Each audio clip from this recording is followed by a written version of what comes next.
Guys, we are back. Welcome back to the HUSLA podcast.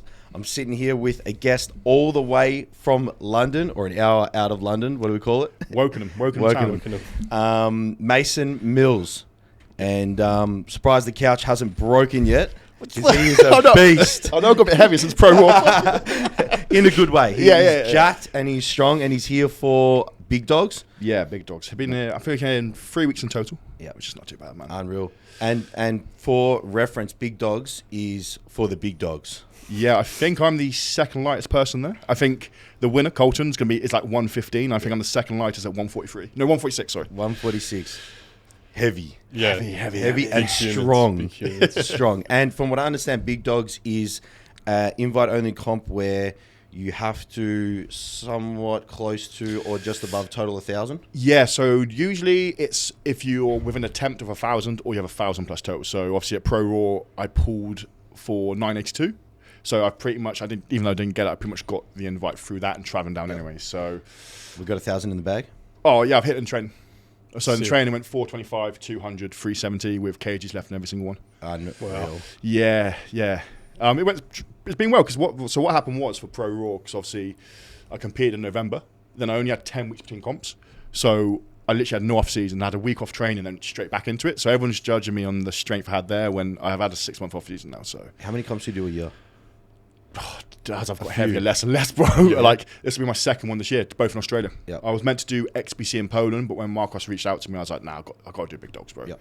Like when I was a little 93, 94 kg lift on YouTube watching Big Dogs, I was like, yeah, that'd be so cool to even go watch. To do it as soon as I got invited, I was like, yeah, I've got to do that, man. I've got to do that. A full circle moment. Yeah, I was like, so Pro Raw was one as well.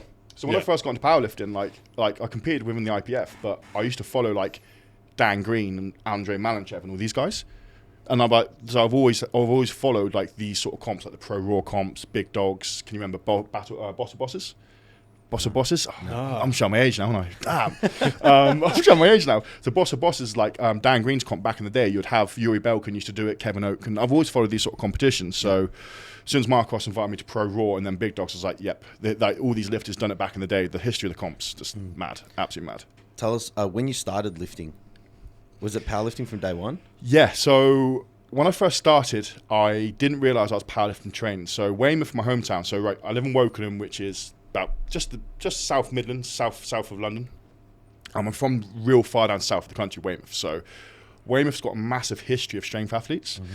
So we currently have 2 world's strongest man athletes there, 2 giant slides athletes. We have all-time record holder powerlifters, and then myself. So we've got a lot of like strength athletes there. So when I first started the gym, I was squat, bench, and deadlifting, powerlifting training. I realised I thought how you do it because these are my mates. I was like, oh, cool.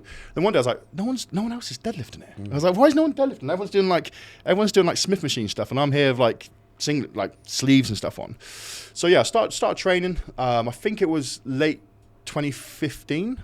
Yep. Done my first powerlifting comp I think in 2016. Totaled 602.5. Big old total for my first one. Pretty good, man. Yeah. That's a really solid first comp. Yeah. Under 90, wasn't it? Oh no, 96 kg. I was on 96, 105. Yeah. So like I've done 602.5, 9 for 9 day, 27 white lights. So it's like the perfect start to powerlifting and such, right? Yeah. But at the time, I had a mate called Luke Tolman. He now has 2 all-time record benches. He's under 110, benches 272, totals 1,018. Wow. Yeah, I tried to get him to do Pro Raw, but it didn't sit. I tried to get him to do Big Dogs, it didn't sit. I think he got invited, but the guy is a freak of nature, but he was always 100 kg plus of me. So I was like, I never saw what I was doing as really strong. I was like, oh, yeah, that's pretty cool. So like he hit 800, so I hit 700 and so on and so on. Yeah. So I was quite lucky to begin with to be exposed to powerlifting with these guys. Closing the gap now. I'm going to out-total this comp. I hope you're listening, Luke. Hope you're listening. Cop it. So Luke's current total is 1018, which is phenomenal. Like he's got 600 dots the whole lot. The guy's elite. He's one of the best lifters in the world. Yeah. Still under 110, you said? Yeah. Still under 110. Just out of juniors. Wow. 24, 25 years old. That's nuts. Yeah. So I used to be a barber. So back in the day, I used to cut hair when I was like qualified barber back in the day. So I met Luke when he was 14. I remember cutting his hair and I was chatting to him. He was going to do bodybuilding. So I was like, you should try powerlifting. I was like, because you're quite built. I was like, what's your bench? almost certain it was like 160 at the time, and he was like 14. What? Far out. Yeah. I only just got there. Yeah, bro, it took me like. Then I think he hit 180 when he was like 17. I hit a 180 bench when I was 30. Like, that's nuts. Yeah, yeah. like Crazy. yeah. Like I'll send you his Instagrams in a bit. He's worth following because he's a very, very good lifter. But that's a side quest for this comp coming up: is get the 1K on a second, and then get 10-20 or 10-25 on my third deadlift, which put me top 5 all time in the UK, top 3 all time in the UK. Yeah, should be pretty cool. Yeah, that's sick. Yeah, You'll do it. yeah, 100%. Yeah. It's there. Yeah. It's there. Just got to execute in the day, and yeah, that'll be fine. 96 kilos up to 146. Yeah, my mum. Every time my mum sees me, she's like, "Don't get bigger." Every time she sees me, she's like, "What have you done?" My grandma has the same thing. Yeah. You're too big. You're too big. Yeah, so like my mum and dad are so supportive. So when I done Clash of Titans over in Dublin, they flew out to watch it. So they've previously only been exposed to like local meets in IPF. So like when I started pre-COVID, there was no music. There was about 20 lifters, about 10 spectators, right? So they were used to like just being one of the only 2 people in the crowd. So they flew over to Dublin, and then obviously, I don't know if you've seen any ABS meets, like the fireworks, the pole dances sometimes. It's wild. The meets are Pole tapped. dancing. Some of them had like Really? the fire breather pole dance and things. Yeah, The yeah. Wild I don't know West. the pole dance, but like fire breathers. Yeah, They're like yeah. fire breathers and shit, bro. Wow. Like, yeah. So they That's wild. yeah. So they're expected to come into a quiet meet, and then they're like, "What the hell is this?" Yeah. There's like it was Clash of Titans, so it's basically like big dogs, but it wasn't as strong. Like you had like Dave Richardson won it, or Fernando won it. These guys, there was 2 1K plus totals. The rest are like mid to low 900s, right? Yep. And they were like, "What the hell?" They got these people running out headbutting the monos before they squat and stuff. Yeah. They had a bar there, so like I went out to check on them at one point. They had all these bottles around them. They're loving life. But no, they're real support for powerlifting. Like my mum doesn't have a clue what goes on, but my dad loves it. Yeah. My dad's like, "Get bigger." My mum's like, "Stay smaller." Did you play any sports before you got into lifting? Like, what did you do as a kid? So as a kid, I was pretty much always active. So boxed for a little bit. I had no fights. Just done it for purely fitness for 2 years. Played football. I was okay. Yeah. I was okay at football, like reasonable standard. Soccer. Like. Yeah. Sorry, soccer. Yeah. Played centre mid. Just believe it or not, I used to have a gas tank on me. I've done a half marathon before. So like I used to be able to run up and down the pitch. Like endurance sports are probably my thing, but I just forced my body to be more of a strength athlete. Yeah. And yeah, done a lot of skateboard and rollerblades. I've always been ridiculously active. Yeah, so, sick. yeah, my hometown's a coastal town. Yeah. So we've got a skate park there, like you can go snorkeling and stuff. So I've always been active. I'll take after my dad. My dad's exactly the same. He does ultra marathons, so he does these running races that go for 3 days non-stop. So I've just take after him. Like, Can you run now? I waddle. I can waddle. But I went up the stairs and I was out of breath. I just had to stop. I stood up. I was looking for a place to sit. I was like, yeah. I did a 15-minute jog the other day on the treadmill. For reference, I was like, when I used to run, I was 52, 55 kilos. Do you run as well? I used to, not really, but like, I used to do like 10K runs. Yeah. And then just lift in my room when I was young. 95 now, so a lot heavier. I ran on the treadmill, I reckon 15 minutes. And I was doing like a jog for like 2 minutes and then walk. And for like the whole week, my We all shins, heard about it at ankles, work as well. calves. Do you feel like your heart was They going were through your just chest? gone. My heart was okay, but my ankles were just gone. I wasn't running fast. No. I was like stomping the treadmill. It's just because obviously you put a lot of mass for your size. Like you're like, a lot I heavier. cannot run with this weight. Nah. So the interesting thing, my dad is still 90 plus kg. He's 6'3". He works as a carpenter, so he's very, very like physical. He's so strong. For someone who doesn't train anymore, he is like Genetics. Yeah, genetics and old man strength. He's been lifting planks of wood for years. Yeah. Like whenever we during lockdown and COVID, we're doing these like grip challenges. He'd kick my ass in them. We'd do like these double plate holds, and I'll be there like just shaking. He'd be there just stood at me looking like that. Like, like he's got that old man strength. Like that farm strength. Yeah. Dorset's a farm county, my hometown farm county. Yeah, it was all making sense now, right? It's like, but no, like he does crazy stuff, man. Like he done, I think it's called the Rat Race, where it's the narrowest point of the UK. So just across Scotland, like I think it's across Hadrian's Wall. Do you know the famous wall that divides the two countries?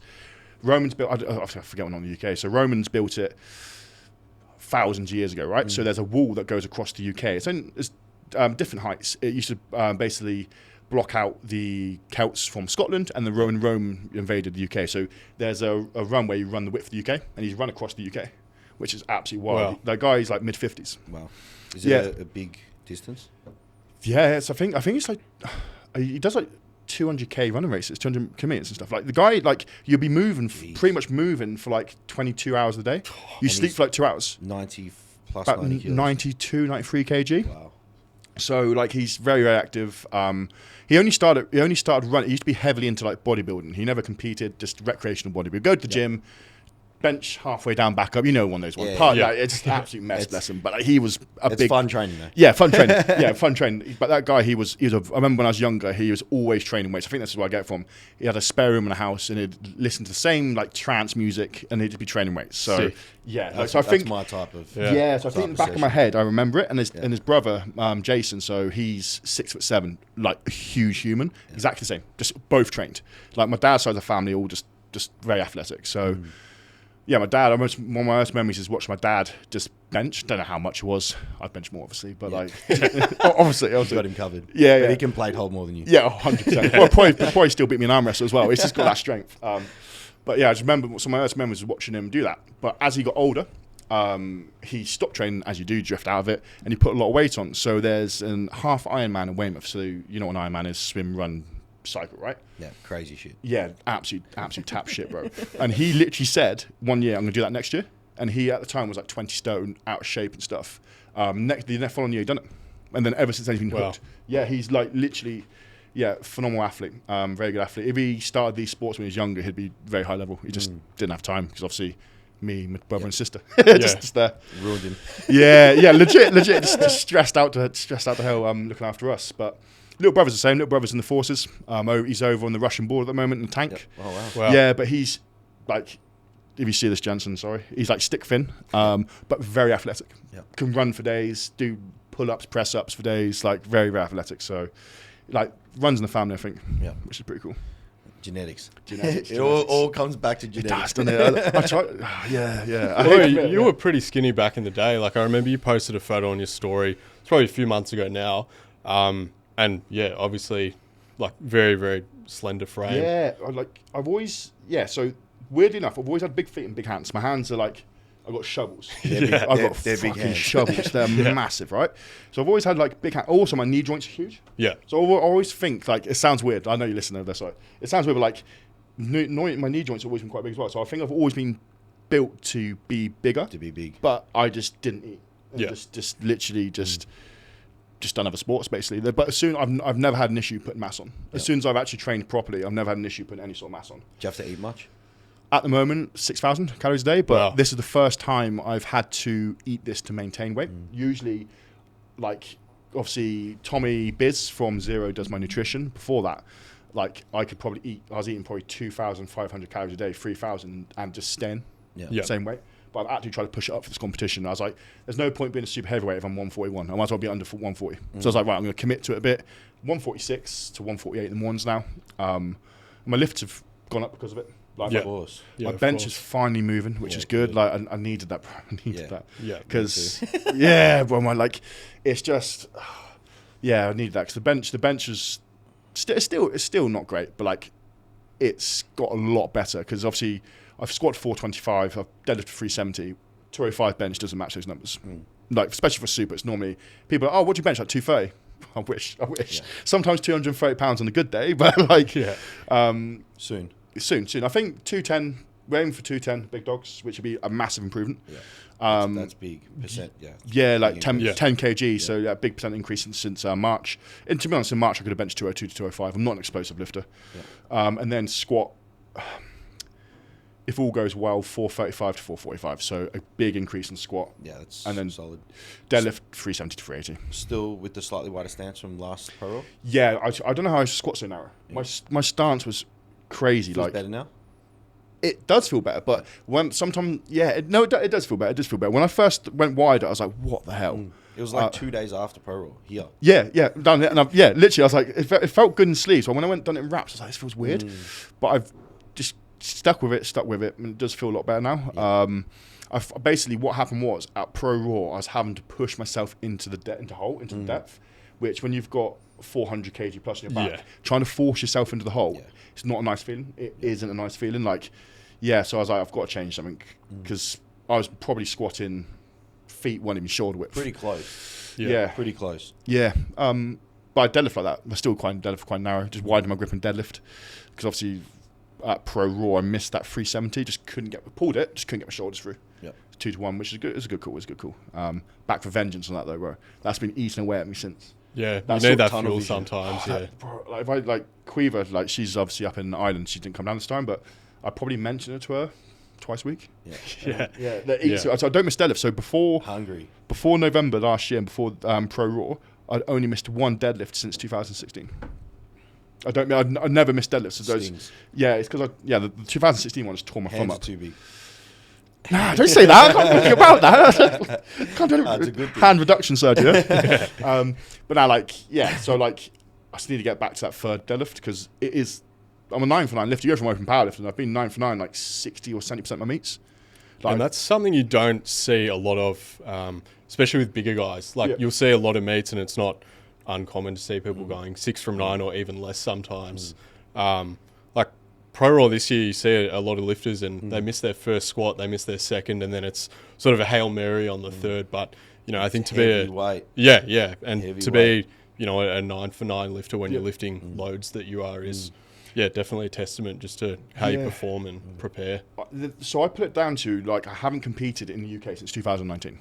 I'm like a nomad competitor. I'm not affiliated to any federation. I don't believe in affiliating myself to any federation. Like, my lifters can, the people I coach can, my friends do, but I want the freedom to travel. So I want to compete. If I see a comp, sick, I'm going to do that. I see a comp, cool, do that. So I've not competed locally since 2019. Competed in Ireland 5 times. I know it's only an hour's flight, but it's still out your comfort zone. Still traveling, yeah. Yeah, exactly. And I've competed in Australia twice, right? So I think that's why I'm so consistent, because I don't necessarily get used to set equipment. I train in different gyms. If you look, I'm always in different monos. It's just, I like traveling around and meeting new people and stuff. So I feel a lot of lifters who miss lifts in competition, especially supers, that either open too heavy because they're a super heavyweight and they think big people move big weights, which is true, but it's not where you start, it's where you finish. Yeah. Or they lift in exactly the same environment, exactly the same competition, so they go a little bit out of their comfort zone. They just rattled. Yeah, they get rattled. I've seen it quite a lot.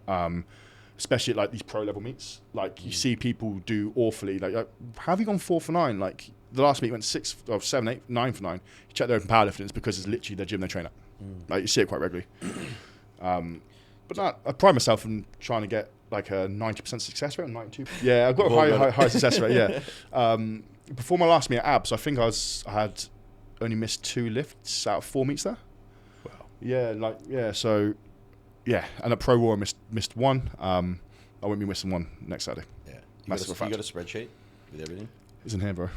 It's in here. I got a spreadsheet. I think I saw it in your story. Yeah. I need to do that. I was like, that's a fucking cool idea. There's a few reds in it. Too fair. You know what I'm going to do Saturday because I've got nothing to do. Spreadsheet. Yes, go to a coffee shop and get a spreadsheet out. Sorry, guys, can't do your updates today. Spreadsheet. Now, my clients are supportive, man. I'm still working out here. It's just their check-ins. I do twice a week check-ins or 3 times a week check-ins just through Loom. They just get them at weird times. It's kind of nice. I know you're not going to get offended, but it's kind of nice as well because they're not awake. So you give them all their feedback, just close the laptop, and you wait back with actual stuff because they know they're only going to catch you 1 or 2 hours a day, which is quite nice. It's much better. They give you all the information before you sit down. Exactly. You do a better job of giving the updates because you've got everything there. Yeah. It just saves the back and forth for probably someone who may have not given enough feedback prior. Yeah, so you might have this. When you're allowed to go away, your clients, when they know you're online, they give you more in-depth feedback because they know that you're only going to get you for an hour or 2. Yeah. It's made my job a lot easier, and I hope they listen to this. Do it all the time, guys. Come on. All the time, boys. Come on. We're always away. Yeah. But the feedback I'm getting is good. It's good. Yeah. I'm not going to lie, I coach 45 people, so I'm not going to every single one of them's a pleasure to coach. That's awesome. I'm gonna do a reel about these little reels I've been doing about do's and don'ts. So I'm gonna do one for coaches, explain you don't have to coach people. Just because someone's paying you, you can be like, right, this is not working, refund the money, off you go. I've done that a few times, so I'm very selective in who I coach. Yep. It's just if you coach every person that approaches you, you're not going to enjoy your job, in my opinion. For sure. So thanks guys. You want to make sure that they're suited to your service as well, so you can give them the best quality service. So they can progress to the standard they would like to. Exactly, man. Because people don't deep it. When someone approaches you for coaching, they've seen you as a person that can develop them as a lifter and physically, and competitions are finite. like time in the lifting world for a lot of people is finite. So the fact they've chosen you is quite a big honor. Yep. But at the same time, like you saying yes to them is also a big honor for them. So it's a collaborative, it's a two-way street. For sure. Yeah. I had a question about 6,000 calories. Yeah, go for it. Is it hard? Fucking hard, Tom. Like Tommy's made it easy. So Tommy Biz is a nutrition coach, Zero Weakness in Wales. Yep. Amazing gym. I'm going to talk about the gyms later because you don't get much like this. In the UK, this would probably be top 3 gyms. Legit. Just teleport this to the UK, bro, and you'll be made. You want to run a gym? Huh? You want to run a gym? Potentially, maybe in the future. But yeah, so it is difficult. But it's what I find difficult is not necessarily the volume of food; it's the times. I eat a lot more meals. Yep. So like Tommy's got that down to a T because basically what happened is I'd not eat all day, have like 6,000 calories in like 4 hours before I go to bed, and then wake up no appetite because I'm still digesting it, right? But I'm eating more consistently and frequently throughout the day, so I do feel better. Yep. Weight has gone up, but it's a lot of healthy foods as well. You want the weight to go up though, right? Yeah, 100%. Like realistically, I'm going to sleeves next meet, so 1,000 kg ticked off here, and then in March I'm going to sleeves where I want to potentially go high 900s if not 1,000. Yep. But for that, without the wraps, I probably need to push the weight up a little bit more. I've got the green light from Quiver. she's very supportive. Cool with it. Yeah, she's cool. Has she got an option? Yeah. Nah, she's massively supportive. And like I always say to her, what's another 2 kg to 140 plus? It's nothing. It's percentage is so low. Like it's percentage is so low. So then you do it again. Yeah, exactly. I'll be 170 next time. But no, like it is difficult. But if you want to be good at something, you've got to make sacrifices. There's going to be like an element of discomfort. A lot of people think getting to a set level is going to be a comfortable experience. It isn't. It isn't. And the amount of people get surprised at how surprised stuff feels when it's heavy. People freak out when they lift heavy weight. Yeah. Well, what are you powerlifting? Yeah. I squat today. Reps in reserve 1. Felt really heavy. Yeah, because it's 105% your max. Yeah. Like you're lifting over what you've lifted for. It's going to feel heavy. What you expect it to be empty bar. Yeah. Before I go on a tangent about that. So, do you know your breakdown, protein, carbs, fats? Let me go for you. I would like to know, like, what is like the main contributor to your calories in the day? Like, what food source? Let me have a look, man. Like, are you just shoveling rice with your hands? I blend it and just funnel it down. That's it. People do that. What? People blend. Have you rice. seen there was a big thing people used to do a while ago, and it was Diet Coke and tuna, and they'd put it in a blender. What? So yeah, they'd get tuna in spring water and Diet Coke or Diet Pepsi, and they'd blend it, and they'd have like 3 or 4 tins of tuna in there, so you get your 80-ish grams of protein. Yep, a bit of mercury as well. Nice dose of mercury. Yeah, and then mixed with Diet Pepsi for whatever reason. I know people did white rice, like blended up white rice to get the calories in. Yeah. So I know, obviously, what's his name? Not Kelly Branson. Who's the great, the vanilla griller? What's his name? Quick Lift America. He used to do that sweet potato and chicken smoothie. He used to blend it up to drink it. That's not even that high calories. Sweet potato. He used to have it like pretty much like all day because he was so big. He squatted. He was a raw lifter. I think he broke his back and went single player IPF. Oh, wow. But he squatted like 5'10". Wow. Walked out like that's what. Yeah. So 1 second. I know. Was it Stan Efferding? He does. He puts dextrose powder in his white rice, and that's like his big. That would be yuck. Yeah, it'd be gross. It's like putting sugar in. Yeah, that sounds. Yeah. It's like, yes. Holy shit. Yeah, bro. The food bill's not nice either. Yeah. That's what I like about Australia. The food here is really lovely. Nice. Yeah, I think we've got good food here. Yeah, restaurants are great as well. Yeah, and like the fruit and stuff's amazing. Holy shit. That's unreal. 130 grams of raw rice or pasta. Wow. Yeah. That's twice a day. Yeah, that's solid. Twice a day. Are you slamming a lot of liquids? Yeah, like smoothies and. Oh no. Just I literally. So I'm trusting Tommy with it. So when say for example, I get a coach or get someone. Yeah. It looks like all solid food. Yeah, it's not. The only thing that's not solid is like maybe the yogurt. Yeah, that's literally it. Like that's my treat of the day. Chewable. Wow, that's. It's really impressive. Every day? Yeah, every day. Yeah, that's wild. You get train days and non-train days. It should be there, man. Yeah, so you got to do what you got to do. Exactly that, bro. And like it's not. easy being a bigger person, especially like with certain things that you don't think of. Like I didn't realize like airplane toilets. Oh yeah, Bro, my shoulders are either side. I'm just literally like wedging myself in. Airplane close the door. seats, dude. Oh, bro, I got moved. So on the way to, so basically, Get this guy out of here. yeah, no, legit. Get him away from Yeah, me. but legit. So basically, from London to Abu Dhabi, I sat next to. We booked these seats, but I sat next to this guy. Funny enough, he's from my hometown. Some old boy. Did not know him. He's from Portland, which is Weymouth there. Portland's there. Chatting about my hometown. So I got then on the way from Abu Dhabi to Melbourne, I was sat next to this girl and boy. The guy walked off. I was like, "What is he?" I was like, "He's complaining." Isn't he? I was like, "He's complaining, isn't he?" And they thought they were getting moved. I got moved to my own ride. I was the only person in economy because obviously I ain't paying for first class. Yeah. I was the only person in economy with a row to myself. Oh, perfect. Yeah, I was like, I look back, I was like, "Yeah, you fucking know." Yeah. So yeah, I got moved. So thank you to him. Yeah, thank you, random guy on the plane, bro. And I've been moved quite a few times in Ryanair flights. So like, I don't know if you used it. 'Cause you guys were in Europe quite recently, right? Yeah. Yeah, we didn't go Ryanair. I think we went. Lucky. You're lucky then. Yeah. Yeah. We went easy. We went EasyJet, which I know. It's a step up. Yeah. But even EasyJet, like they cancelled one of our flights and we got stuck in Naples. This is very common with those airlines, like in Europe, like especially Ryanair. If you book a Ryanair flight, you're gonna be 40 minutes late. Like, that's the bare minimum, right? That's our Jetstar. Yeah. Oh, is it? Is that, yeah. Jetstar here, it's like I think they're cancelled, better than delayed. Ryanair though. I think Ryanair's pretty. The thing is, Ryanair, they're like, well, you're gonna still use us, so fuck it. Like, stop moaning. You're gonna use us anyway. It was so cheap. It's like, yeah, I've already booked flights to go see back to Ireland to see Quiver. So, but no, like in Ryanair, I get moved a lot as well, quite frequently because the seats are even smaller. Oh. And like, I do feel like it's nothing worse. Like you might get it as well. You two might get. You're big lads as well. So when you walk onto the plane, you see people. You're slowing down, walking towards people, and they start just not making eye contact. They're like, please don't be sat next to me.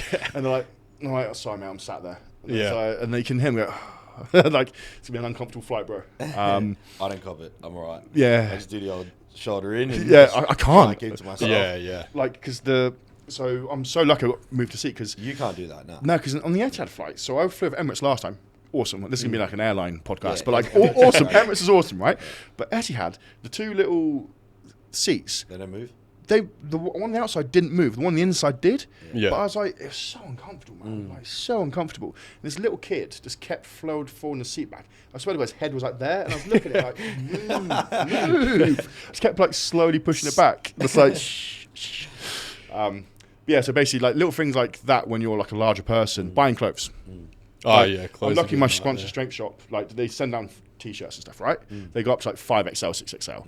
But like just going to like, I went to a wedding last year with Quiver. For me to find a pair of trousers, we went to about 7 different shops and ordered a pair. It was impossible. You got to go massive and then tailor them. Yeah, and I just don't want to look like. Have you ever seen the video, the pictures of the old school bodybuilders Yeah. back? Yeah. I don't want to look like that. Sleeves Yeah. like that. Yeah. And their heads are just tiny. They've got the smallest heads. I don't want to look like that. So, yeah, like little things like that. And like, it's just, yeah. Also, as well, you might get it as well. I don't know what Melbourne's like, city centre. When you walk through towns, people just stare at you.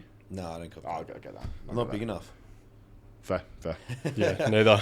Yeah, I just get stared at. Like, I'm still like going up to close sizes. So yeah. I'm like, What size are you? T-shirts large. Nice. But I think I was like smalls or something. I was 52 kilos. Yeah, when I started. yeah. It was light. My biggest one, like when I got into powerlifting, was underwear. Like I used to wear a medium, and now I'm like I'm a XL. 2XL, and I'd rip the ass out of Yeah, all of I'm them. Do your like all your trouser stuff just chafe, get hold? Yeah. They get holes, in here. Yep. Yeah. That's why I'm wearing the black shorts today, not the grey ones. I've got a pair of shorts to train in a bit. Yeah. Good times. yeah. It's a game we play, right? Yeah. It's there's little things like that, man. Yeah, because I didn't realise I used to get stared at until like Quiver pointed it out, and now every time when I shoot at peripherals, I can see people staring. I get called Big Z a lot as well. What does that mean? So doing Vicus. When I was down, when I walked, do you know Big Z is the strongman? No. Oh my. No. What am I doing here? Right, let's go. Right, Big Z, arguably the strongest human to ever live. Right. I'm showing my age now, aren't I? So Big Z, like, so he's retired from strongman. He started off as an IPF powerlifter, went to strongman. So do you want me to get a picture of him? Yep. I'll probably know his head. I've had it 2 or 3 times. Are you going to get up in there? Yeah, put in Big Z powerlifter. Strongman, not powerlifter. I've had it 2 or 3 times in Australia. Yeah, right. Yeah, walking through Frankston. Jesus. Don't show him the fat one. Show him the jack one. Don't show yeah, that'll do. So apparently I look like him. When I used to have TikTok, I used to get this all the time. You look like Big Z. Would you ever dabble in strongman? I think I'm too old to start. I know Mark Felix started at 39. Yeah. But Mark Felix is an absolute phenom. His hands are like 4 times the size of mine and stuff like that. I don't think I would. I've just got to the point in powerlifting, which I never thought I would get to. Yeah. Where I'm starting to be like, actually, I'm reasonably strong now. So like, like if as long as I don't look at Colton and those guys, I'm like reasonably strong. But I don't know, man. Maybe deadlift only. I'd like to give like single ply deadlift a go or multiply deadlifts, because I feel like I could probably pull low to mid 400s if I dedicate like a year or two to it. But I've got, like I said, I've got mates who do high level powerlifting, strongman. So they do like two of them do World's Strongest Man. So like, I probably could do it, but I'd have to take a good few years out. And my coaching business is at a point now where like it's self-sustaining. I don't have to advertise clients, and I get clients. So like they clients who advertise them for me. I've had lifters win WPC Worlds, AWPC Worlds. I had a lifter medal at IPF Junior World. Like I've had lifters now who are like promoting for me effectively. For sure. Yeah.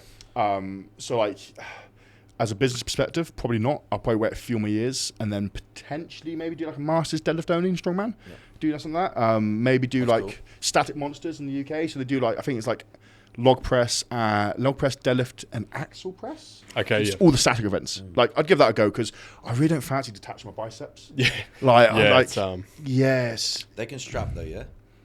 They can strap up. You can use straps. Yeah. You can double over. Yeah. Yeah. Yeah. But the thing is, my hook grip as well, like, I watch these deadlift ladders, and some of them only go up to like 360. I'm like, I know they got to do it quick, but I reckon I could do okay in some of these events, especially at the mid levels. Like the Giants Live, no chance. But maybe I'll give it a go in the future. I get asked quite regularly just because of my height, because I'm tall for a powerlifter. Yeah. Like 6'4", 6'3" after a heavy squat. Like, back gets compressed. So, maybe. The strongman scene is big in the UK. Like you get the Giant Live circuit, they get paid a lot to do it. So potentially, man, like you can actually earn money from it. Whereas powerlifting is just net loss for the solely lifting itself. Yeah. Straight loss. Yeah, just straight loss. Not even a slight. Straight loss. Like, woo. Yeah. But yeah, I love powerlifting first and foremost. So you said before that you never thought that you would get here as a powerlifter. Yeah. So from like I guess day one mindset to mindset now. Are you just like, let's keep going? What, keep going from now? Now that you realise what you thought was not possible is possible. Yeah, so basically the first 4 comps, I didn't think I could. So I didn't think I'd ever total. My end goal for powerlifting when I first started was a 770 to 800 total, which is a big total. Yeah. Regardless of wraps or sleeves, whatever. But not that big compared to what you're doing right now. No, nothing like that. So when I got to like 715, I was like, well, that wasn't actually that hard. COVID hit. So then when COVID hit, I was like, you know what? I'm just going to train. Me and my dad's got a little gym, home gym, trained in my garage. I've got loads of archive videos. It's just like me with hair down to like here, so no one can get the hair. Yeah. Like this. So I got curly hair. My hair gets long, gets curly. Yeah. I looked so weird. But I literally went into lockdown with a 715 total, come out with an 865. Wow. So my first comp outside back, I hit an 865. I was like, right, now I can actually be decent. Then I totaled 900, no comp after that. And then I totaled 890, so I injured myself in my open squat. Still PB my bench and PB my deadlift that meet. And then totaled 932, 942, and then 965. So ever since that 865 total, that's my first international meet, I was like, right, I can actually be decent. Because everyone else there went like 5 for 9, 6 for 9. I went 9 for 9. I was like, well, I'm not the strongest here, but I can be the most consistent. And that's kind of it. Like, if you look at my absolute strength compared to a lot of guys at big dogs, I'm nowhere near them. Like, pretty much I will be on absolute strength, probably the weakest guy there. But I probably do one of the better there, to be honest, if it goes to plan, because of the consistency. But yeah, I do want to carry on. 9 for 9's a big draw card. Like, if you can do that, like I've come up against people that are stronger than me. Yeah. And like they'll just go like 5 or 6 for 9. I do 9 for 9 and beat them, you know? That's the name of the game. It's like, underrated. Name of the game, like, not where you start, it's where you finish. Like, people constantly want to open heavy. Like, this comp coming up is the heaviest open I'm ever doing. The squat's 400. So, like, I'm opening the 400 squat. So that's sick. That's a big milestone. 880 pounds for any American listeners. But like, that's the heaviest open. Like, I tend to be a very cautious opener. Like, that does take big jumps. I'm going to go, like, I think that's the way to do it. People get too worked up with, if they open heavy, they can push even heavier. No, you open heavier, then you go 1 for 3. Yourself. Yeah. Like there's no worse feeling when you do an opener and it feels dog shit. Like, right, today is gonna be a long day. 'Cause you can't drop the weight. It's a rising bar, right? You can't drop the weight. So, but I do. Like, so in the UK, there's only been one person to ever do 1,000 reps, 1,000 sleeves. So my aim is to be the second person to do that. And then after that, I don't know if I could do 1,100, but I do think I can do 1050-ish on both sides. Once I've done that, then it's just side quest time. Like I said to like quite a few mates, I want to do 900 kg total with no equipment, no knee sleeves, no knee wraps. Just 900, just raw dog. Just do weird shit like that. I can do that easy. I've squatted 300 high bar with no sleeves and no belt. High bar? Yeah. Wow. No belt as well? Yeah, no sleeves, no wraps or anything. Yeah, just literally that's 2 days after comp. I've purposely not... It's the trend, isn't it? Yeah. 2 days after comp. Just hammer. Yeah, I've purposely not bought anything this time, so I can't come in and do mad because... I've got a few things if you need. I was going to do a 400 sleeve squat because I've done 370 or 375 a while back, like just at the end of a volume phase. I was like, do I take sleeves and do 400? But I was like... I don't know. I see how I feel. What sleeves you running? Strength shop. Yep. Yeah. What size? 3XL, 2XL. Yeah, you won't fit. Yeah. Do you think I can size down? I can size down. Try a couple sizes down. But no, I think realistically, I'll be in sleeves for the foreseeable future, and then come back to wraps because, like I said, the squats record all time in Britain on both sides is very attainable for me. And to be an all-time British record holder will be pretty cool. It's a pretty cool accolade. Especially as the current holder, I think it's Graham Hicks for the squat.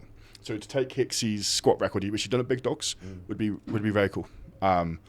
So yeah, probably do that, and then after that, like just slim down a bit. Probably go to the under 125s. Yep. Yeah, because like I do want to live a bit more because like it can be quite restricted being this weight. Yeah, definitely. And when you're trying to compete at a high level, like you both know, you do sacrifice quite a lot. Yeah. So it would be good just to be like, you know what, like if I miss today's training session, it's not the end of the world. Like if I don't hit this with real intensity, cool. It'll give you a bit more of a runway anyway. If you drop down, you can still do it back up a little if you want to. Yeah, and what I'll probably do is instead of going for absolute weight, actually look at body weight ratios. Yeah. I've never pulled 3 times body weight or squat 3 times body weight. So it'd be pretty cool to do that. Dots will climb. Yeah, so after this comp, my dots should be 555, 560, which for supers, solid. Yeah, it's all right. Yeah, solid. Yeah, it's currently 529, I think. So it's like it's decent. I was wanting enough dots to qualify me for comps. I don't really care. I'm not going compared to like the Goldilocks zone of 95 to 110s. I'm not going to be competitive against those sort of people with dots. So yeah, that'd be the plan. Just 1050 both sides potentially, and then just bow out. Yeah. When you said you hurt your knee in when you're opening squats, one of your comps, what'd you do? Quad. So it was my left to right quad. So it was grade 1 tear. Yeah. I still went sleeved? up. Wrapped. I still went up like an idiot. So I opened 362, and in the hole, as I bounced out, it felt like a BB gun shot up my quad. So I had a massive hip shift. And I was like, well, I've never felt that before. That's weird. That's a bit weird. What the fuck? So I was like, right. I said to my handler, Tom. Tom was like, nah, leave it. I was like, nah, I can't. Right. What we're going to do? So I was like, listen. Tell me. I was like, I know I've got you out here to help me, but shut the fuck up. Listen. Right. So what we're going to do is I'm going to wrap higher and go 20 kg more to see what happens. Yeah. What happened? It fucking hurt. So on the way down, so I got about 3/4 of the way up, but I could feel my quad going like this, and I was like, take it. I was like, take the bar. So it was on power bar. So at the time it was Abs Pro. They used power bars. Walked out, etc. So Pro Raw was the first squat I ever used in mono. I used to just walk my first 400 out in wraps and stuff. Last year. Yeah. Was it first time using a mono? Yeah, March. Your first time using a mono. And that's an interesting mono to use as well. It's different. Marcos, man. I'm breaking the fourth wall. Use the gold mono, my brother, please. Please. I promise you, I'll squat 445. Yeah, it's an interesting mono. But yeah, so like, Pro Raw was the first time I ever just stood there and used a mono. Everything else just walked out. Like, I believe everyone should be able to walk out their top end weight. Yeah. I truly believe if I squat 425 mono, I can still walk out and squat it. I feel like the walkout sort of just makes me feel like, all right, the weight's on my back, I feel it, I'm good. Yeah. When I stand up, I'm like, who knows what's going to happen here? When you're on rack, you're like, oh, that feels heavy. You get the instant surge of weight, whereas when you walk out, it's heavy, but it feels, you can control it, right? I get a feel for it when the walkout, but we don't use them Pro Raw, so. Yeah, exactly. So that's why I said, I was like, because everyone's like, why didn't you use the mono? I was like, all right, might as well start using it to everyone else's, because like I said, even at Abs they used monos. I still used to walk out. Yeah. But yeah, so I fucking injured my quad, and I was like, right, so got absolutely crushed by 380 afterwards. I was like, fuck, that's a bad idea. So I skipped my third, and then basically I hit my first 180 bench with like one working leg, and I stiff legged 350 after. I was like, my back's never been the same since. PR total though, yeah? Yeah, no, dropped by 10 kg because of the squat. But I hit a deadlift PB and a bench PB. Yeah. Quad PB as well. Quad PB. Quad lasted good. Then the comp after, total 932, so I had a 32 kg to my total. I don't know how you got under another squat after that. Like, I popped my adductor once and I could barely even like squat down. So I don't know what it is. So physically it hurt, but I don't. You can ask Queeve, you can ask anyone who had me. I don't get scared. Yeah. Like, it's weird. I think this is what another advantage for my lifting is. I don't get nervous. If you see me before the lift, I'm not nervous at all. Yeah. You're like a switch. You're like this. And then you walk out literally 10 seconds before the lift. You're and then you're ready to go. That's it. Go. Like I'm not really a nervous guy. And like, I think that's another good thing as well, because the weight that I get under, if I was nervous, it wouldn't happen. It wouldn't happen. You see it all the time. People are so strong, but they just can't get their temperament right underneath heavy loads. So.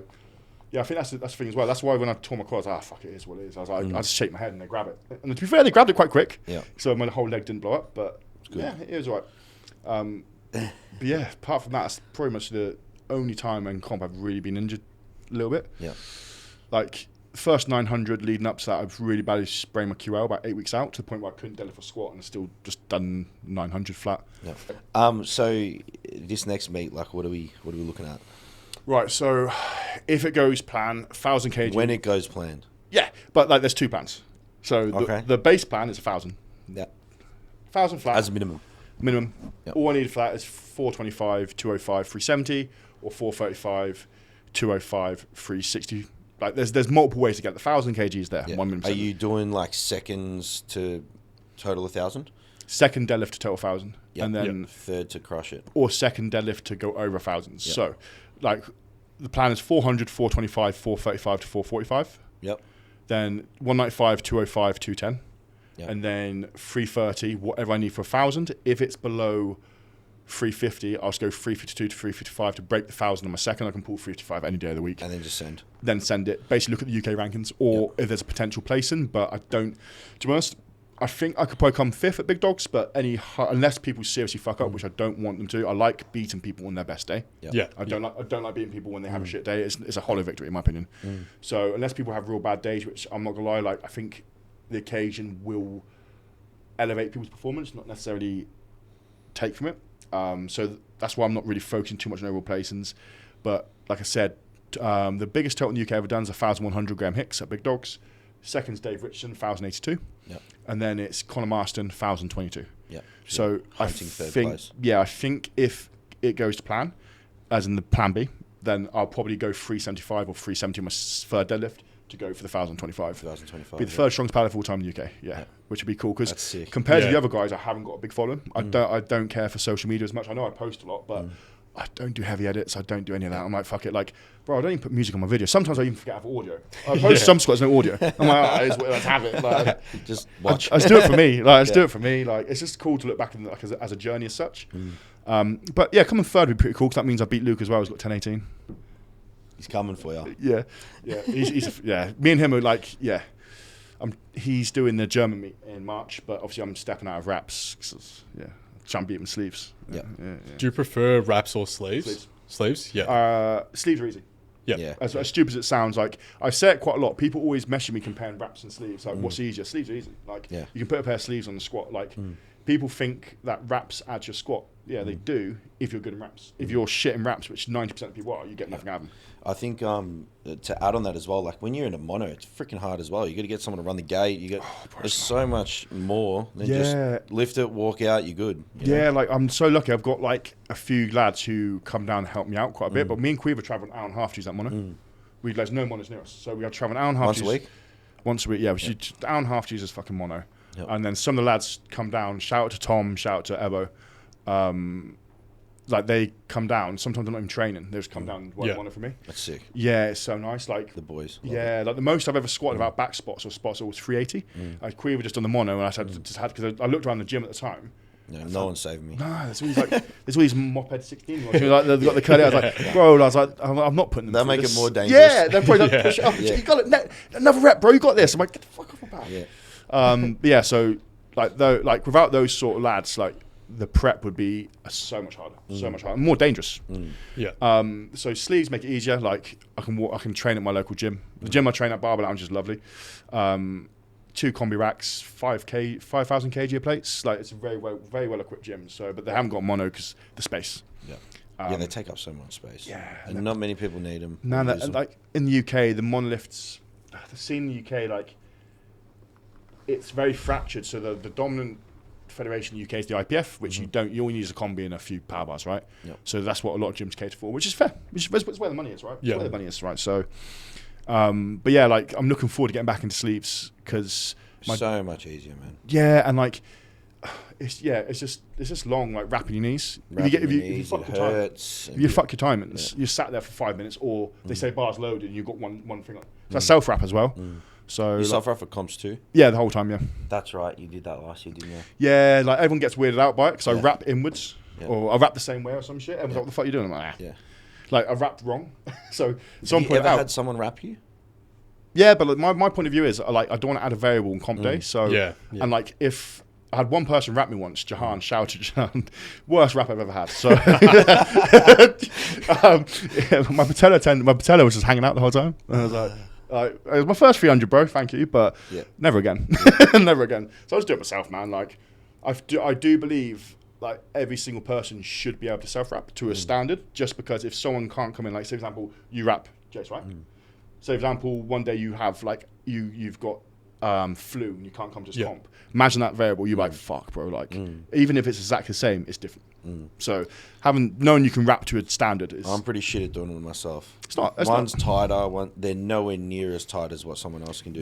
Yeah. So Jordan, who coached me, Jordan Henner from Zero, coaching me at the moment. He got weirded out by how loose my raps are. I'm like, it is what it is, bro. Like, Dude. as long as it holds my knee in place, I can't give a shit. Crank them. Yeah, but like, yeah, I didn't care that much. Most times I want to get the fucking things off. Dude, you'll do 900, no sleeves, no belt. Easy if you're doing like not tight wraps, you'll be right. Yeah, it doesn't go off my open powerlifting though, does it? That's the only thing. There's no like. For big dogs? No, the 900 stuff. So I want to do it, but I'm going to have to be like screenshot by like no equipment, right? Why won't it go up? It will go up, but it will just say raw.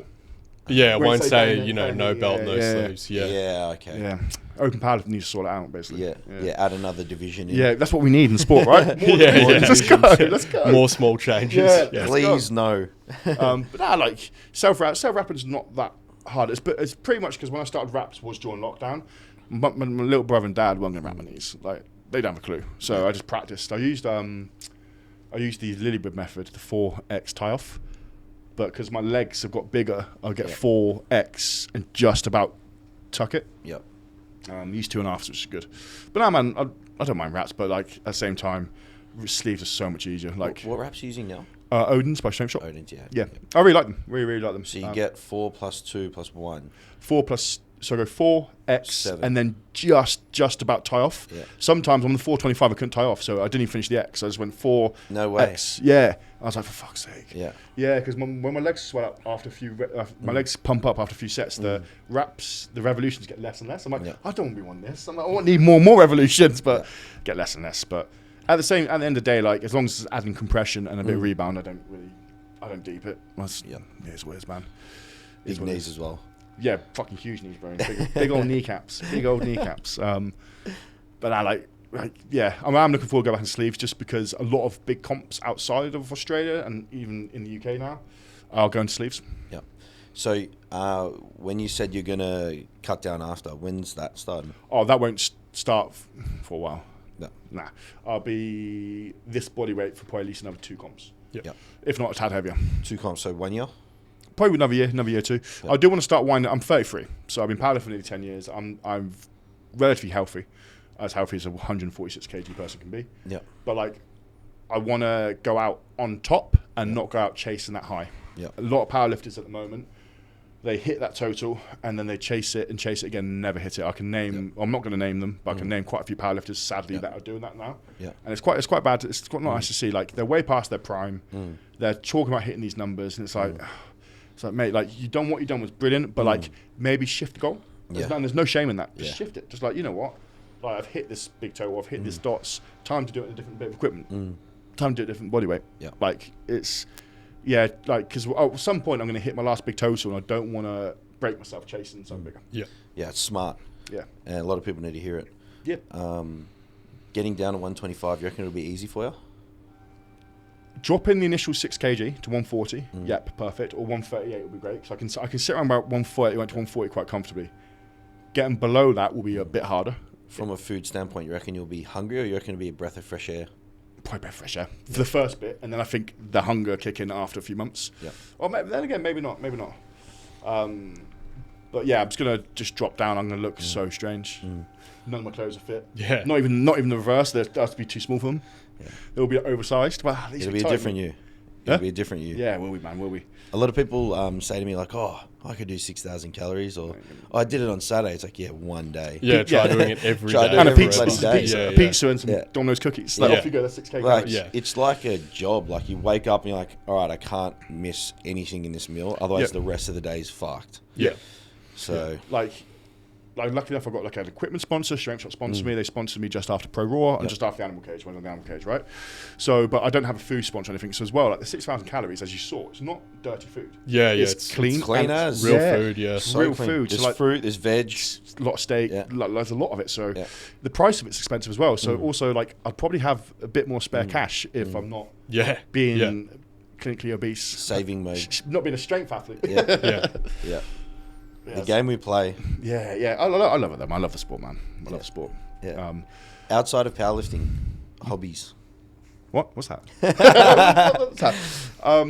So, outside powerlifting, I'm a huge boxing fan. Yep. Yeah, I've been to watch in the UK. I've watched 2 world title fights and stuff in the UK. Sick. Massive boxing fan. All my boys are boxing fans. I kind of watch UFC, but I can't get around if someone getting their head kicked in when they're on the floor. Yeah. I'm like, they're done. It's boot them hardcore. in the head. It's so hardcore. Yeah, like I'm like, I don't. But that's what it is. Yeah, it's like basically a street fight. Do you know when people street fights get taken too far? Yeah. That's right? Whereas boxing's like, well, he's done enough. Yeah, he's done enough. Yeah. But I like boxing. I'm a boxing purist, so like I like the technical side. Like everyone loves knockouts, but I like watching like people like Bivol or Bitibiev or like Billy Joe Saunders before he got his fucking face actually caved in. Like they're like boxing purists. Like I like that because obviously I used to box myself, so.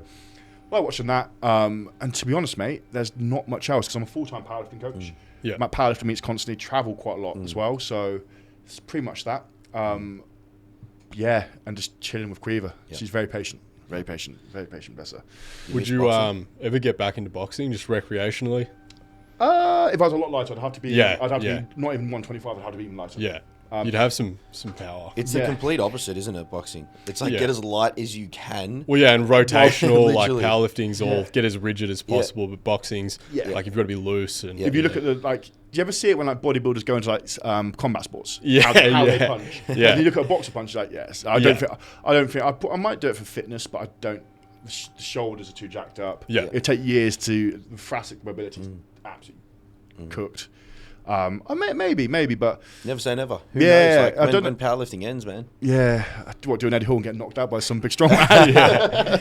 I don't know. Potentially, like it does. I do like boxing, but I feel like I'm a personality where I don't like not being good at something. Yeah. Once I've found something like powerlifting, to begin with, I was like powerlifting purely a hobby, right? Yeah. I wanted to excel in my old career. I was like, right, cool, I'm going to excel in my old career. Powerlifting's a hobby, but as lockdown happened, powerlifting become my a healthy obsession. It's not. I can switch off from it, and I do, but it's something I want to excel at. Yeah. So if I went to a combat sport, I know for a fact I'd try and excel it, and I'd end up getting absolutely pasted by some random kid about half my age. I'm like, So I don't know. I put my all into coaching, but I'd probably try and expand my coaching, maybe take on another coach, etc. And go down that route. Put my full effort into that. I reckon if you just lay like the first hit on them though. If I can catch them, that's the thing. Because if you connect. If I connect, the thing is, if I connect and they don't go down, I'm fucked. I'm like, well, I'm just giving my best. I'm done. But boxing was a long time ago. That was I've had multiple versions of me. that was a different version of me. The current version's a lot slower. Yeah. Cardiovascularly nowhere near as fit. Stronger. Just a lot stronger though. A lot stronger though. It's funny. I feel like BJJ is like the natural progression. Like when people stop powerlifting, like you see so many people, or even not completely stop, but you know, you like your Chad Wesley Smiths, and then they all go into BJJ. All right, we're back. We filled up the SD card, and we don't know what we were saying because we're deep in conversation. So we're back now. I wanted to ask you, Sean Kosh. Oh, the big lad. Yeah. I've seen some shit online. Oh, so Sean's first and foremost a phenomenal lifter. Yep. I competed against him at the Clash of Titans 1. I think he come fourth. Total like 975 in wraps there. Or like first in wrap meet. Yeah, the kid was a junior. That's insane. He's still a junior, I think. He goes to Union America. So he, from my knowledge, he goes to Union America, got a scholarship. So the university he's aligned to is USAPL. So fully drug tested me. Fully drug. They drug test, like, I think 1 out of maybe 10 lifters, right? So wild. Yeah. Which is how it should be. So he competes there. So he done USAPL nationals. He's also on an IPF team, an international team. Sorry, Sean, if I'm dicing this. I think it's either Switzerland or Liechtenstein. I can't remember which one it is, or Luxembourg. Sorry, Sean, bro, sorry. But he's on one of those international teams. Cut a long story short, the guy, because he competed USAPL nationals, he then got Article 14 and couldn't compete on the IPF team, even though he's got a scholarship and got it for his education. So Article 14 is, as we all know, it's not, it's misused, a misused article within powerlifting, within IPF. I think it's always been there, but for some reason it's become more prominent over the last year or two. So he's actually taken him to court. I think it started. He's got an Instagram. I think it's just literally Sean Koch. Do you have his Instagram there? Yeah. What is the Article 14? Article 14. Don't know. So Article 14, it's quite a restrictive. It's an article basically to stop you if you compete internationally within a federation. It stops you then going to the IPF and vice versa. Okay, so that's a very, very like basic explanation of it. So if you're an IPF affiliated lifter, you have to compete IPF or nothing. That's what exactly. So it's kind of. Yes, you've got up there any athlete, coach, referee or official who competes or participates in international powerlifting bench. Yeah, exactly there. So it's up there. So you've got the article there. So for a period of 12 months, right? But it's only really getting pushed now. I'm not too sure why. Obviously, I'm not within the IPF. I'm not within the construct of the IPF. But it's quite restrictive for people who compete outside of it. So, like... Or coach outside of it. Coach outside. For example, like... It's my problem. Yeah, for example, for you, like, I know the UK is relatively strict, but from my knowledge, Australia's even stricter, right? Yep. Like, it's unnecessarily restricting people from coaching and handling at meets in certain affiliations. Like, some affiliations are more relaxed than others, how it should be. At the end of the day, it's a fucking hobby. Like... We're just lifting weights, man. Just lifting weights. At the end of the day, like, we're lifting weights. All it is a different fucking algebra name in front of the federation. Like IPF, AWPC, GPC, APL, Pro Raw, Big Dogs. Like, it's putting all weights, lifting it up. And it back down, legit. Like, at the end of the day, as long as people are staying within their lane and not breaking federation rules, you should be able to compete where you want. Totally agree. Fundamentally, the bottom line is just drug test. Yeah, that's legit. Like, you're going to catch people, right? Yeah. So, like, I don't particularly agree with Article 14 at all. Yeah, neither. Yeah, it's just a bit... It's a bit restrictive for sport that's self-funded. Like, can you name one professional powerlifter? Name one powerlifter that powerlifts money. That makes money? Makes money. Just powerlifting, not coaching. Yeah, exactly. Yeah. I don't know any. No one. I think, I would listen to podcasts. I think John Hack at one point was the only this is pre or just post-COVID, when the prize money was massive. He said he could just about make a living from like competing in powerlifting solely. That's John Hack. 1 out of 8 billion. Exactly. Arguably the greatest powerlifter of all time, right? Yep. Colton might change that this weekend. He's already changed it on dots, but he might change that again. But like, he, from my knowledge, is one of the only powerlifters who could have earned a full-time wage from powerlifting. One person. So don't get me wrong, like Sheffield, you get this big prize money at Sheffield, but is £15,000 or £20,000 or whatever it is really going to pay for your whole year? Jesus Alvarez, he probably eats £20,000 of food a year. I nearly do. So do you, So like you're restricting movement of federation for no real reason. In my opinion, it's monopolization. So you're trying to keep people within a federation, which I kind of understand if you're trying to like drive the sport forward, but it's not driving the sport forward. If anything, it's fracturing. It's running it. The sport's fractured as it is. Like, let's be honest, how many federations you got here? too many, I couldn't and count, there's too much. Can you count them with two hands? No. In the UK is exactly the same. So UK, you've got, I'll try and count, right, BDFBA, IPF or GPF, GPC, WPC. You've got ABS regionals. You've got WRPF. You've got, what else is there? I think that's the 6 I can think off the top of my head. I'm probably missing some. But the GPC alone in the UK has got like 3 federations, 3 affiliates. Like GPC Britain, GPC like 4 nations. Oh, we don't have that many. Oh, bro, like, yeah, that's a lot. You're just diluting talent pool at the end of the day, just diluting it. So, yeah, Article 14, like, yeah, I'm not a huge fan, basically, kind of sure. But yeah, Sean's doing a good thing. If you go on his Instagram, he's got like a GoFundMe for the legal fees and stuff. It'll make freedom of travel for a lot of lifters as well. So it'll be better for the sport. Yeah, 100%. Looking at it now. At 100%. Like, and then it's a hobby for pretty much every lifter other than the elite percentile. And even then, they earn their money off of coaching or earn their money off of other stuff. They don't earn their money through lifting. Kids, I'm looking at the camera, I'm breaking the fourth wall of it's called. If you're getting into powerlifting to earn money solely from powerlifting, literally from lifting, change the sport. Change the sport, lads. So true. Yeah, it's so true, unfortunately. It's such a shame as well because like everyone gets into powerlifting to get bigger, get stronger, and then there's these unnecessary divisions created, and you know, certain people from certain feds feel a certain way about other people in other feds, and it's like we're ultimately all doing the same thing. Yeah, that's one thing. So, like I had a conversation earlier, that's one thing I don't have in my coaching. So I coach 45 people, right? So I coach pretty much a lifter or 2 from every federation in the UK. One thing I don't have is any elitism or any people thinking they're better or worse because they lift in the federation, right? Yep. At the end of the day, you're lifting weight. If I lift in the WRPF, you lift in the GPC, or I lift IPF, you lift BDFBA, it doesn't affect each other. Cool. You're a federation champion, I'm federation champion. Brilliant. Why is that hurt people's feelings? Like people need to drop the egos. At the end of the day, you're paying to do the sport. You're not getting paid to do it. And even you are getting paid to do it, I guarantee it's not even covering a tenth of your prep. Yeah. That's fair. Like I said, I coach, out of the 45 people I coach, 29 of them IPF. But what I do make sure is everyone integrates. When I do client meetups, everyone's spotting loading for each other. Everyone's helping each other wrap their knees. Like it should be. Exactly like it should be. Because at the end of the day, pre-Article 14, everyone trained together anyway. Like, it's just because as soon as this rule comes along, like, but what people don't realise, I'm pretty sure that rule's been there for a long time. It's just they've chose to slowly enforce it now. But it's, I don't vibe with it at all. With Sean, if enough people support him and go through the GoFundMe and give him enough money to go through with all of this court stuff, what's going to be the outcome? So if he wins, I presume Article 14 will just be abolished. So then there'll be freedom of travel between federations. So if you compete the WPC has got so in the UK is tested and untested. You've got BPU, ABPU. ABPU is tested, right? So ABPU lifters will be able to switch between both. Yep. That's unbelievable. At national level. You can already do it at regional, I think. So I've got a few lifters who switch between both because they go between wraps and sleeves, right? Yep.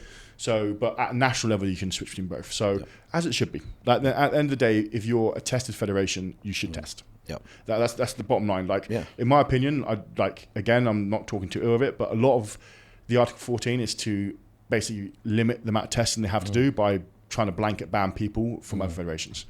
But what people don't realise is a lot of other federations test more. But that's the bottom line. That's my opinion. Yeah. If there's an issue, if you think there's an issue there, like, that rule's not just test more. Yeah. At the end of the day. Like test more. It's like IPF is like driving the sport forward, but also driving it back in other ways. It's driving up the participation in certain fields, but it's also fracturing everything else. So like it's kind of a balloon that's like pushing everything and destroying everything else around it. But the issue is the balloon's only feeding certain lifters and certain people. It's not feeding the masses. It's not a federation for the masses. Unfortunately. In an unpaid sport. In an unpaid sport where you pay to do it, right? Yeah. Yes. Good times. I think we are getting pretty close to or past the 1 hour mark. Have we got anything else we want to sort of No, I reckon we covered some good ground. Right, bro. It's been a great conversation. Thank you for having me, bro. Thanks for coming on. All the way here just to go on this podcast, I'm literally flying back in like 2 hours, bro. I'll come down for this. No, we appreciate it. Thank you for joining us. That's right. Thank you. And good luck. Hopefully all goes well. Plan A is going well. I want Plan B to go well as well. Go well. Yeah, Luke, I'm coming for you. Yeah. He's coming. So just a couple of things for the podcast listeners. We are going to be drawing the raffle for last week's podcast. That's Lockie's podcast.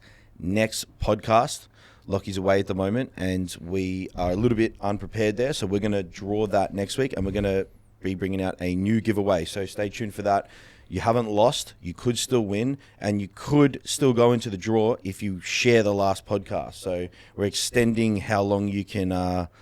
I don't know how to say it. Go into the draw to win. Pool, yeah. Enter. Yeah. That's the one. My brain's dead at this point. But anyway, thank you guys for watching. Thank you, Mason. Thank you. Where can people find you? Yes. So you find my personal page on Strength on Instagram. That's pretty much what I got. Had TikTok. Too old for it. Way too old for it. But Strength, I'm on there. You want to drop me a message or chat to me, I'm on there. And then coaching page is _coaching_. Perfect. Thank you very much. Right, take care. Thanks for watching, guys, and we'll see you next week.